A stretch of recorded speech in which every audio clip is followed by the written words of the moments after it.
সরকার হাইকোর্টের রায়ের বিরুদ্ধে সর্বোচ্চ আদালতে আপিল করেছে। আপিল আদালতে শুনানির দিন ধার্য করা হয়েছে। আদালত শিক্ষার্থীদের কোনো বক্তব্য থাকলে তা শোনার সুযোগ সৃষ্টি করে দিয়েছে। এই আইনি প্রক্রিয়ার মাধ্যমে সমস্যার সমাধানের সুযোগ রয়েছে।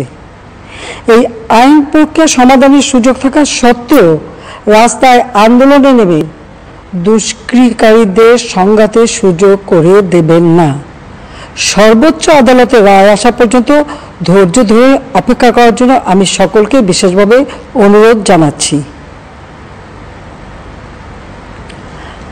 আমার বিশ্বাস আমাদের ছাত্র সমাজ উচ্চ আদালত থেকে ন্যায় বিচারই পাবে, তাদের হতাশ হতে হবে না ইনশাল্লাহ। মুক্তিযুদ্ধের চেতনায় আমাদের প্রিয় মাতৃভূমিকে সকলের সহযোগিতায় স্মার্ট বাংলাদেশ হিসেবে গড়ে তুলব। আমি আবারও এই অনাকাঙ্ক্ষিত ঘটনায় যারা নিহত হয়েছেন তাদের জন্য গভীর দুঃখ প্রকাশ করছি এবং পরিবারের সদস্যদের প্রতি আমার সমবেদনা জানাচ্ছি। খোদা হাফেজ। জয় বাংলা, জয় বঙ্গবন্ধু, বাংলাদেশ চিরজীবী হোক।